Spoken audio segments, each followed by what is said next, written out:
Welcome to Southwest Desert, where adventure meets the arid beauty of the American Southwest. Join us as we explore the rugged landscapes, uncover hidden historical gems, and dive deep into the rich legends and culture of this iconic region. Subscribe now and hit the bell icon so you don't miss out on our latest desert adventures. Please leave a like or comment. This is very helpful. Let's journey together into the heart of the Southwest Desert.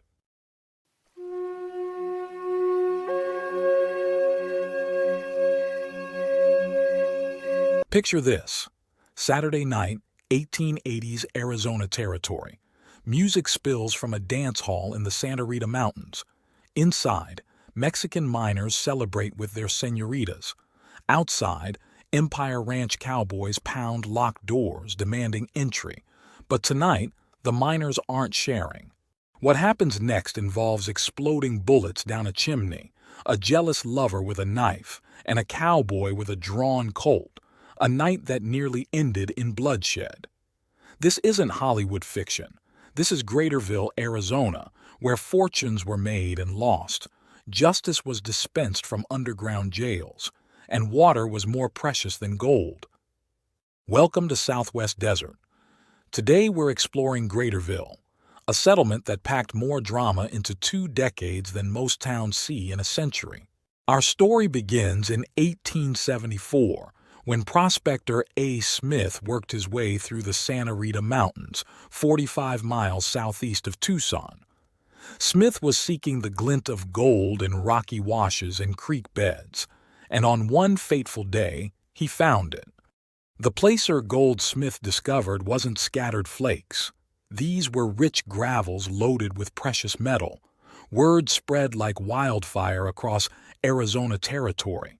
Within months, quiet mountain wilderness transformed into a bustling mining district. The rush was on. Fortune seekers flooded in from all directions, from Tucson, from mining camps throughout the Southwest.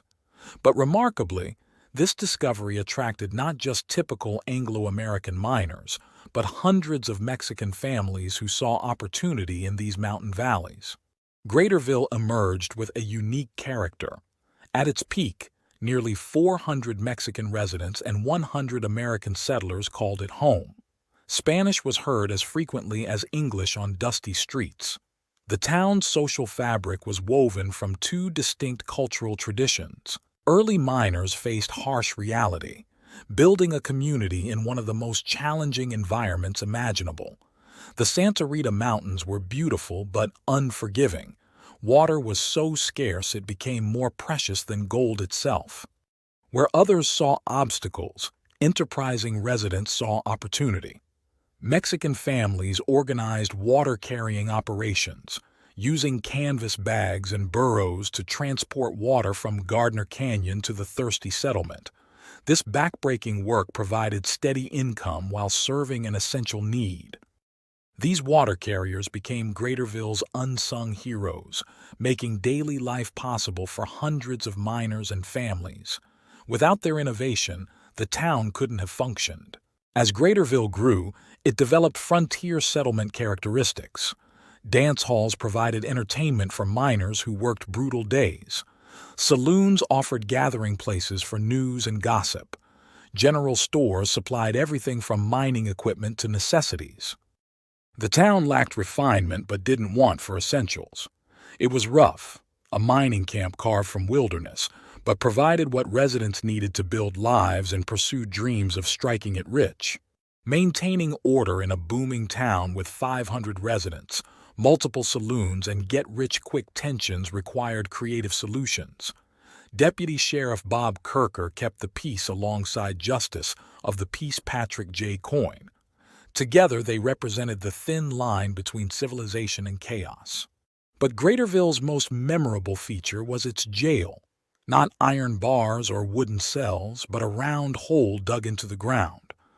Offenders were lowered by rope into this underground pit until their cases could be heard. Crude but effective, this jail represented practical innovation defining the American West. It was justice on a budget, dispensed by men understanding that survival sometimes required creativity over convention. Patrick Coyne embodied frontier versatility.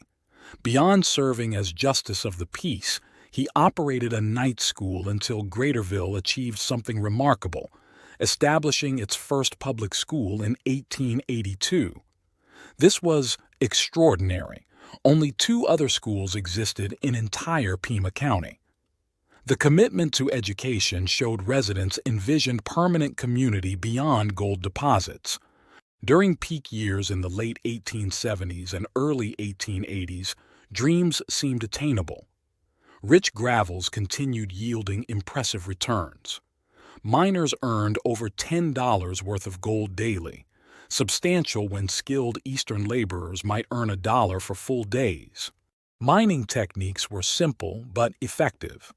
Placer mining separated gold from gravel through panning and basic methods, requiring no massive industrial equipment. Individual miners and small partnerships could work claims and see real returns. But Greaterville was more than money-making. It was community. The intercultural character created unique social dynamics playing out dramatically in entertainment venues. The most famous story involves a Saturday night perfectly capturing the town's cultural complexity and simmering tensions.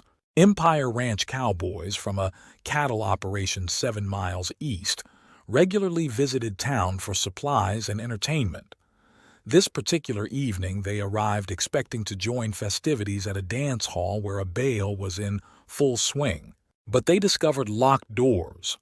Mexican miners had decided against sharing their señoritas with visiting cowboys tonight. The cowboys noticed smoke billowing from the chimney, evidence of a cozy fire warming dancers inside. One cowboy climbed onto the roof and dropped revolver cartridges down the chimney into the fireplace below. Within minutes, heated cartridges began exploding like fireworks inside the building. Startled dancers burst through doors and windows, fleeing what seemed an attack. In the chaos, Empire Ranch cowboys grabbed fleeing señoritas as dance partners and gained entry. But the trick created dangerous resentment. One jealous Mexican miner began following his rival around the dance floor with a knife ready. Immediately behind him walked an Empire cowboy with drawn Colt, prepared to protect his friend. For tense minutes, 3 men moved in deadly ballet around the dance floor, dozens of dancers unaware how close they were to witnessing multiple deaths. Fortunately, cooler heads prevailed. The dance ended without violence. Empire Ranch owners extended cordial invitations to Mexican families to be their guests, a diplomatic peace offering healing wounds from the evening's drama. That dance hall night, with its mix of ingenuity, cultural tension, and ultimate restraint, captured something essential about Greaterville's prime. Different cultures intersected uneasily, but ultimately found coexistence and prosperity. But even as social life peaked, economic foundations crumbled. Rich gravels weren't infinite. By mid-1880s, easily accessible deposits showed depletion signs. Miners finding declining yields abandoned claims. Fortune seekers drifted away, seeking opportunities in other boom towns. The post office, established January 3, 1879 during boom height, continued operating as population dwindled. The golden age was ending. Greaterville didn't die instantly. Over following decades, periodic revival attempts occurred. Occasional arrivals with new equipment or fresh theories kept the town from disappearing entirely, but never restored boom prosperity. The post office finally closed June 30, 1946, ending a 67-year era. By then, Greaterville was reduced to a handful of houses occupied by few Mexican families, descendants perhaps of 400 Mexican residents who'd made it home during heyday. Today, visitors can find traces in the Santa Rita Mountains, though the thriving 500-person community exists only in historical records and fading memories. Dance halls, underground jail, and general stores have crumbled into ruins.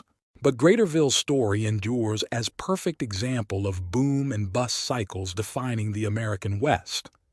It was where ordinary people pursued extraordinary dreams, different cultures intersected surprisingly, and gold's promise created community burning bright and fast before fading into history. The water carriers, deputy sheriff with underground jail, justice of the peace teaching night school, cowboys and miners nearly fighting over a dance. These were real people living real lives in a place existing briefly in history's vast scope. Join my Patreon community and discover my art print products on my website in the links provided in my description and link above. Also, if you would like a particular image from my videos, give the timestamp for image and I will upload it to my website and Patreon. Thank you for joining your desert frontiersman Alan for another Southwest Gold story. Check out my large catalog of Southwest videos and playlists on historical tales, legends, lost gold stories, and adult bedtime stories. If you like a certain image from my videos, tell me in comments and give timestamp. Happy trails!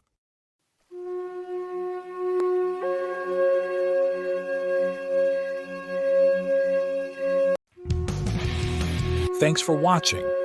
If you enjoyed this video, don't forget to like, comment, share, and subscribe for more great content.